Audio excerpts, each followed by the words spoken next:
ప్రస్తుతం social media యుగం నడుస్తోంది. అందుకే ఏ ప్రాంతంలో ఏ చిన్న విషయం జరిగినా అందరికీ చేరుతోంది. ఇదిలా ఉంటే సోషల్ మీడియాలో ట్రోల్స్ చేసేవారు కూడా ఉంటారు. తమకు నచ్చని వారిపై ఇష్టారీతిగా ట్రోల్స్ చేస్తూ వారిని మానసిక వేదనకు గురి చేస్తూ ఉంటారు. అలా సామాన్యుల నుంచి సెలబ్రిటీల వరకు ఎంతోమంది ట్రోల్స్ కారణంగా నరకం అనుభవిస్తూ ఉంటారు. కొందరైతే ఏకంగా ఆత్మహత్య చేసుకొని జీవితాన్ని ముగిస్తున్నారు. తాజాగా ఏపీలో టీడీపీ జనసేన మితిమీరిన ట్రోలింగ్ కారణంగా ఓ నిండు ప్రాణం బలైంది. వివరాల్లోకి వెళ్తే వైఎస్ఆర్సీపీ ప్రభుత్వం గుంటూరు జిల్లా తెనాలి నియోజకవర్గానికి చెందినటువంటి గీతాంజలి అనే మహిళకు ఇంటి పట్టా వచ్చింది. ఆ ఇంటి పట్టా తీసుకున్న ఆమె ఇటీవల వైఎస్ఆర్సీపీ నిర్వహించినటువంటి సభలో పాల్గొంది. అంతేకాక ప్రభుత్వం ద్వారా తాను పొందిన సాయం గురించి సోషల్ మీడియా ముందు మాట్లాడింది. ఆ మహిళ మీడియాతో మాట్లాడుతూ చాలా ఏళ్ల తర్వాత తనకు సొంత ఇల్లు కట్టుకోవడానికి సీఎం జగన్ ఇంటి స్థలం ఇచ్చారని చెప్పి తన ఆనందాన్ని పంచుకుంది. తన పిల్లలకు అమ్మఒడి వస్తోందని, సంక్షేమ పథకాలు అందుతున్నాయి అని గీతాంజలి సంతోషాన్ని వ్యక్తం చేసింది.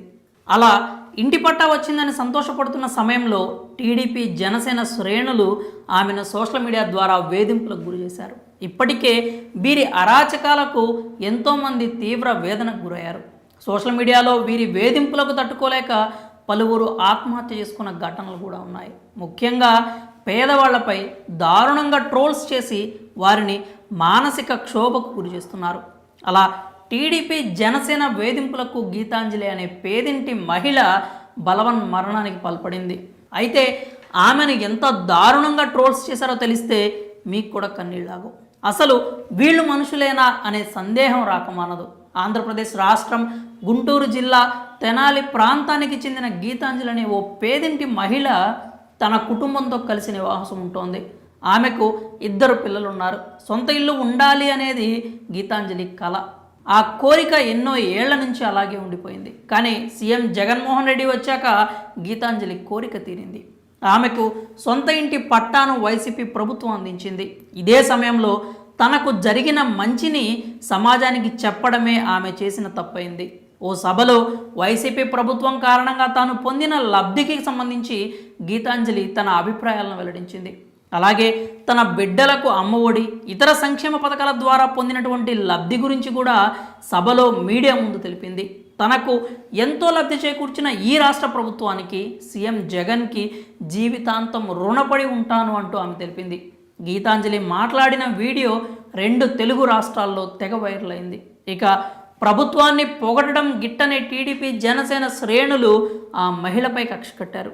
ఆమె మాట్లాడిన వీడియోలపై దారుణంగా ట్రోల్స్ చేశారు. టీడీపీ కాలకేయ సైన్యం సోషల్ మీడియాలో ట్రోలింగ్ మొదలుపెట్టింది. ఆమె శరీరాన్ని, ఆమె మాటలను, ఆమె వ్యక్తిత్వాన్ని కూడా కించపరిచారు. తీవ్ర పదజాలంతో బూతులు తిట్టారు. అర్ధరాత్రులు ఫోన్లు చేసి వేధించారు. ఇలా సోషల్ మీడియాలో టీడీపీ శ్రేణులు గీతాంజలిని మానసిక వేధింపులకు గురి చేసింది. వీళ్ళ ట్రోల్స్ తట్టుకోలేక రైలు కింద పడి గీతాంజలి బలవాన్ మరణానికి పాల్పడింది. టీడీపీకి చెందినటువంటి సజ్జా అజయ్ అనే వ్యక్తి ఇళ్ల పట్టా పొందిన గీతాంజలిని సోషల్ మీడియాలో వేధింపులకు గురి చేశాడని తెలుస్తోంది. మొత్తంగా టీడీపీ శ్రేణుల ఆన్లైన్ వేధింపులకు ఓ పేదింటి మహిళ ప్రాణాలు పోవడమే కాకుండా 2 పిల్లలు తల్లి లేని అనాథలయ్యారు. తాను పొందిన మేలును చెప్పడమే ఆ మహిళ చేసిన తప్ప? తనకు జరిగిన మంచిని సమాజానికి తెలియజేయడం తాను చేసిన నేరమా? తన కుటుంబంతో హాయిగా సాగిపోతున్న గీతాంజలి నిండు ప్రాణాలను బలి తీసుకుంది ఎవరు? ఇలా మహిళలను, స్కూల్ పిల్లలను వేధించే వారిని కఠినంగా శిక్షించాలి. గతంలో బెండపూడి ప్రభుత్వ ఉన్నత పాఠశాలకు చెందినటువంటి పిల్లలు ఇంగ్లీష్లో మాట్లాడితే పసిపిల్లలని కూడా చూడకుండా వారిపై ట్రోల్స్ చేశారు. అంతేగాక మరికొన్ని సందర్భాల్లో కూడా మహిళలపై సోషల్ మీడియాలో దారుణంగా ట్రోల్స్ చేశారు. గీతాంజలి మరణానికి ఇప్పుడు సమాధానం ఎవరు చెప్తారు? టీడీపీ జనసేన నేతలు చెప్తారా అంటూ స్థానికులు ప్రశ్నిస్తున్నారు. గీతాంజలి మృతికి కారణమైన వారిని కఠినంగా శిక్షించాలంటూ వాళ్ళు డిమాండ్ చేస్తున్నారు. మరి ఈ విషాద ఘటనపై మీ అభిప్రాయాల్ని కామెంట్స్ రూపంలో తెలియజేయండి.